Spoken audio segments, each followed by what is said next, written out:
وہ ابو لہب سے ہوں گے.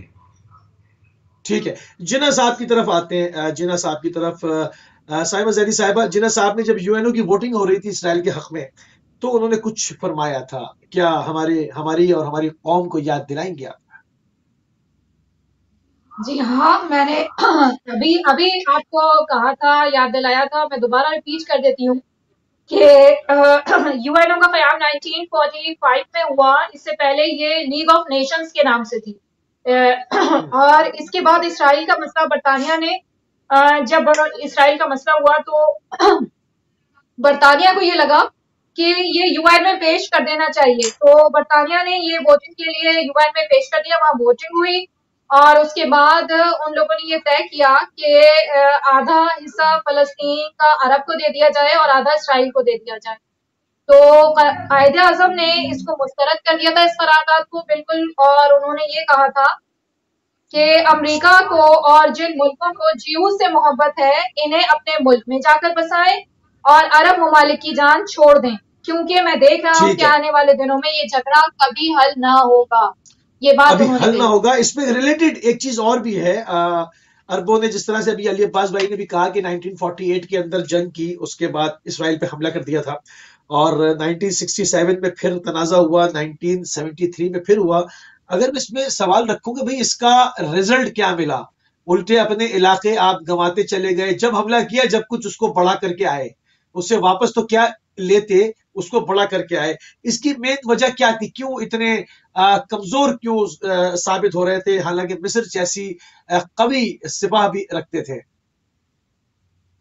جی وہ میں بتاتی ہوں کہ اس وجہ سے کہ جو علاقہ مسلمانوں کا اس وقت آباد تھا وہاں پہ, تو وہاں پہ ہوا یہ کہ یہ لوگ آہستہ آہستہ داخل ہونا شروع ہوئے. یہ قوم جب یہاں پہ ان لوگوں کو راستہ دیا گیا, ان لوگوں کو بڑی سپر پاور جو اس وقت تھی موجود اور ان کو سپورٹ کر رہی تھی, انہوں نے ان کو راستہ دیا.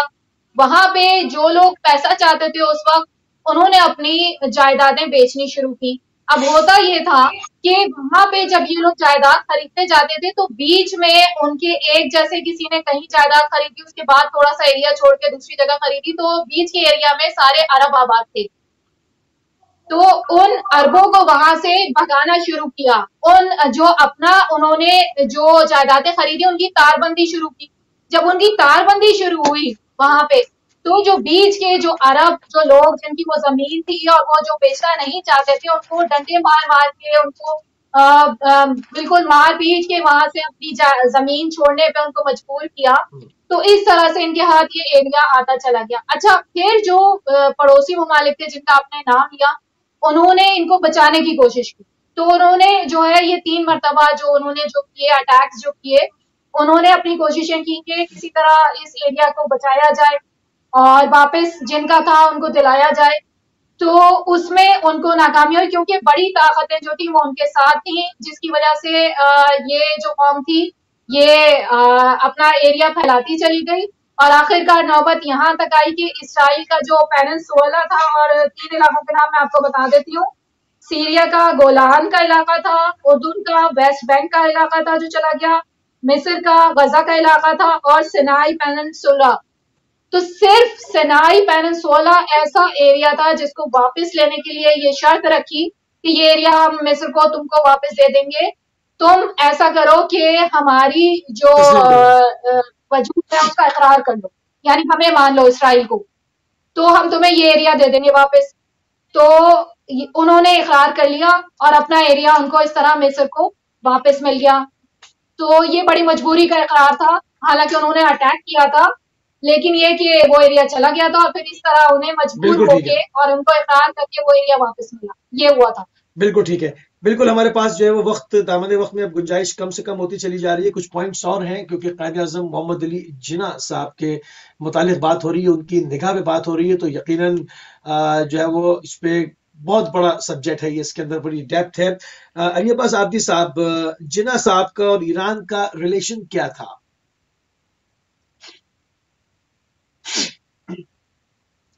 جناح صاحب کا اور ایران کا ریلیشن.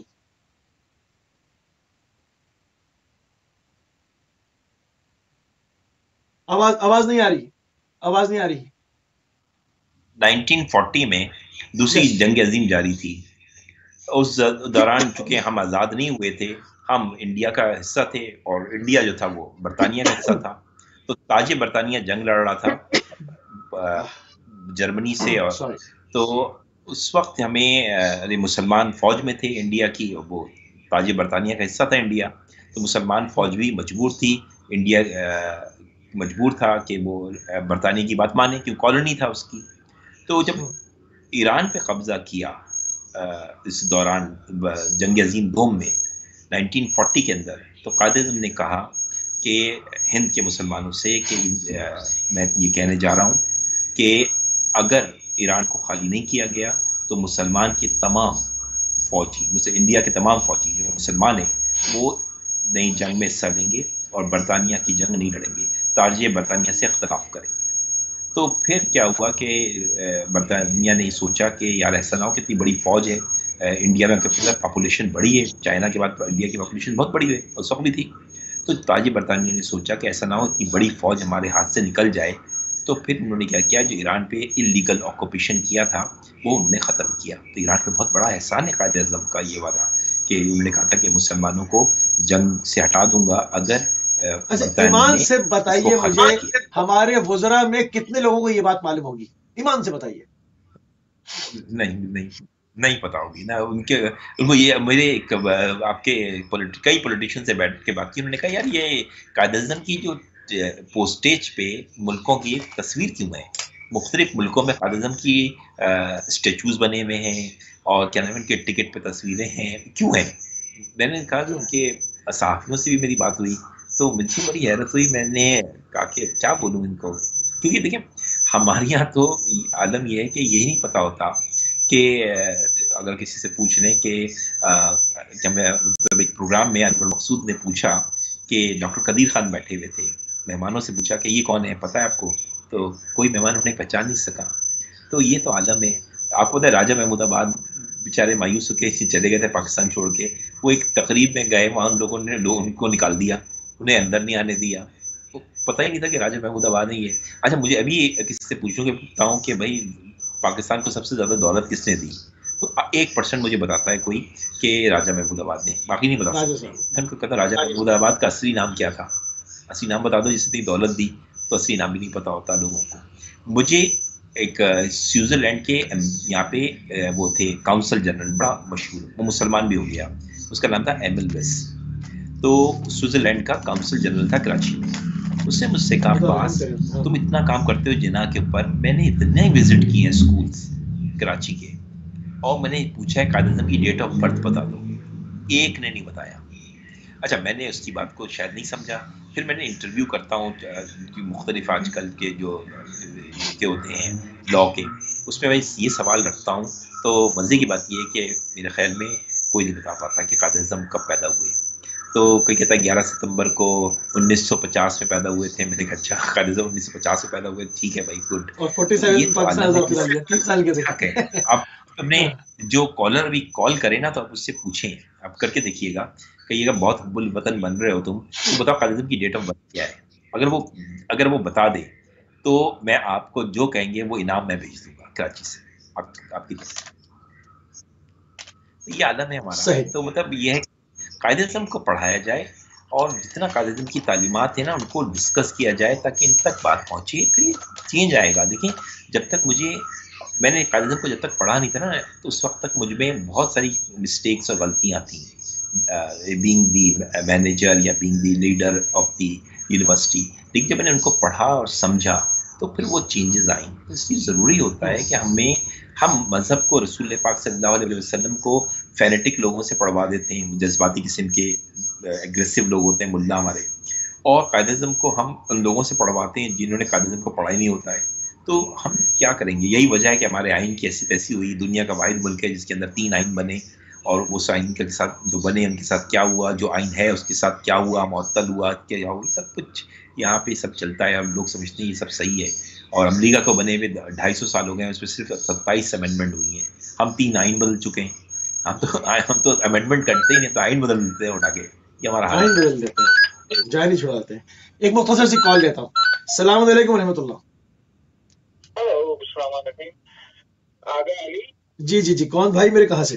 جی پروگرام دیکھیں بڑا دلچسپ نا آنکھوں دیکھو بڑی گل ہوتی ہے قائد اعظم کی گل کر رہے تھے قائد اعظم کی جڑی تھی نا پروگرام کی کراچی یہی تھی 76 25 75 ਦੇ ਵਿੱਚ ਔਰ ਦਸੰਬਰ 25 25 ਉਹਦੇ ਵਿੱਚ ਲਿਖਿਆ ਹੈ صحیح ਦੂਸਰੀ ਗੱਲ ਆਮ ਇੰਟਰਨੈਸ਼ਨਲ ਹਿਊਮਨ ਰਾਈਟਸ ਲਾਅ ਹੈ ہاں also expert in global warming okay ਜਿਹੜੀਆਂ ਤੁਸੀਂ ਗੱਲਾਂ ਕਰ ਰਹੇ ਹੈਗੇ ਨਾ ਇਹਦੇ ਉੱਤੇ ਬਹੁਤ ਤਰੀਨ ਪੜ੍ਹਨੀ ਪੈਂਦੀ ਹੈਗੀ ਹੈ public law international human rights law and the other thing is ਕਿਸੇ ਨੂੰ ਕੋਈ ਟਾਈਮ ਮਿਲੇਗਾ ਤਾਂ ਫਿਰ ਮੈਂ ਗੱਲ ਕਰੂੰਗਾ ਦੇਖੋ ਦੂਸਰੀ ਗੱਲ ਹੈ ਕਿ ਲਿੰਕਨ ਦਿਨ ਦੇ ਵਿੱਚ ਜਦੋਂ ਇਹਨਾਂ ਨੇ ਪੜ੍ਹੇ ਹੈਗੇ ਕਾਦੇ ਆਜ਼ਮ ਨੇ he studied at Lincoln Inn for the bar he came when he was the age of 15 ਜਿਹਨੇ ਲੈ ਕੇ ਆਏ ਕਿ ਗ੍ਰੇਸ ਸੀਗਾ ਉਹ ਲੈ ਕੇ ਆਇਆ ਸੀਗਾ you have to read the history of Pakistan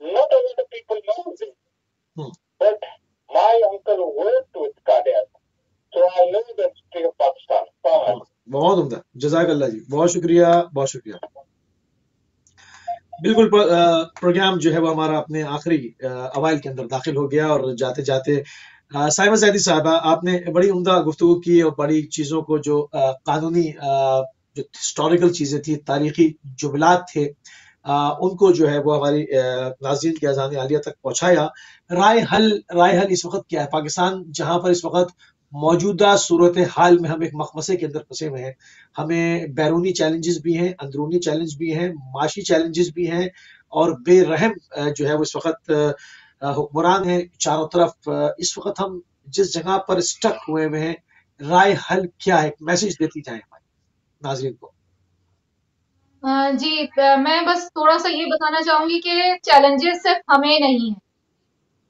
پوری دنیا میں یہ مسئلہ اس وقت موجود ہے مختلف طریقے سے جو اکانومیز کی حالات ہے جو کنڈیشنز ہیں تو سبھی ایک دوسرے کی سپورٹ اس وقت تلاش کر رہے ہیں اور ایسے میں پاکستان کے لیے بہتر مواقع ہیں موجود ہیں کہ پاکستان اگر عقل مندی سے کام کرے ہماری قیادت عقل مندی سے کام کریں تھوڑی سی نالج اپنے پاس اکٹھی کر لے اور یہ ساری معاملات ان کو پتا ہو جیسا کہ ابھی ایران کا تذکرہ ہوا تو کیا ہوا کہ جو امریکہ میں چینج آئی ہے جو ویرینٹ کے بعد مطلب یہ جو ڈیموکریٹس آئے ہیں تو اس میں ایران کے حالات بہتر ہو جائیں گے تو اس میں کیا ہوگا کہ ہماری قیادت اگر ان سے اچھے تعلقات بنا لیتی ہے تو ہمارے اقتصادی ترقی کے جو معاملات ہیں وہ بہتر ہو سکتے ہیں اور نہ صرف ایران کے ساتھ بلکہ یہی کنڈیشنز اگر ہم دوسرے ممالک کو دیکھیں کیونکہ ایران خود بھی بہت سارے مسائل سے گزر رہا ہے اور اس پہ جو سینکشنز وغیرہ لگی ہوئی تھی تو اس کو بھی ضرورت ہے تو اگر ہماری قیادت میں یہ چیز پیدا ہو جائے کمپیٹنسی پیدا ہو جائے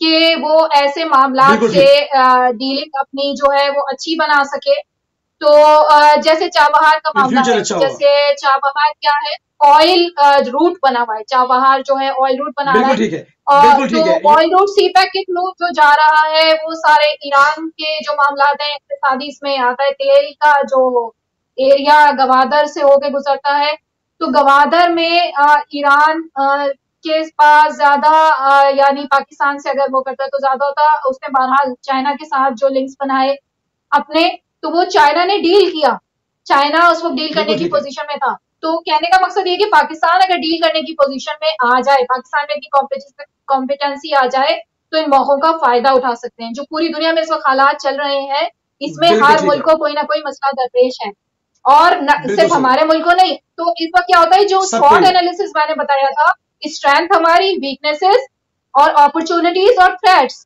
اپرچونٹیز بھی موجود ہیں عقل استعمال کریں تو ہمیں اپرچونٹیز بھی نظر آ جائیں گے اور ان اپرچونٹیز کا فائدہ اٹھا لیں بالکل ٹھیک تو بس اس طرح سے آگے بڑھ سکتے ہیں بہت شکریہ نہایت ہی مشکور ہیں اور ممنون ہیں اپنے دونوں مہمانان گرامی کے ایڈوکیٹ پروفیسر سید علی عباس عابدی صاحب آپ فارمر وائس چانسلر بھی ہیں آپ کے بھی انتہائی مشکور و ممنون ہیں آپ نے جو اتنے لیٹ آورز میں پاکستان سے ہمیں جو اپنا قیمتی ٹائم دیا پروفیسر سائمہ زیدی صاحبہ آپ کے بھی ہم انتہائی مشکور و ممنون ہیں آپ نے بھی ہمیں اپنا قیمتی ٹائم دیا اپنے دونوں مہمانان گرامی کے اور ان کے ویژن کے اور جس طرح سے انہوں نے اس وقت موجودہ صورتحال پر اپنا تجزیہ اور تحلیل کیا کہ ہم کہاں پر ہیں اور کیا ہمیں کرنا چاہیے ہمارا مستقبل شاندار اور تابناک ہو جائے گا بہت شکر گزار ہیں ہم دونوں اپنے معزز مہمانان گرامی کے جی ناظرین، ہمارے پروگرام کا وقت جو ہے وہ بالکل تمام ہو گیا، اور انشاءاللہ ہماری اور آپ کی اگلی ملاقات جو ہے وہ کل UK ٹائم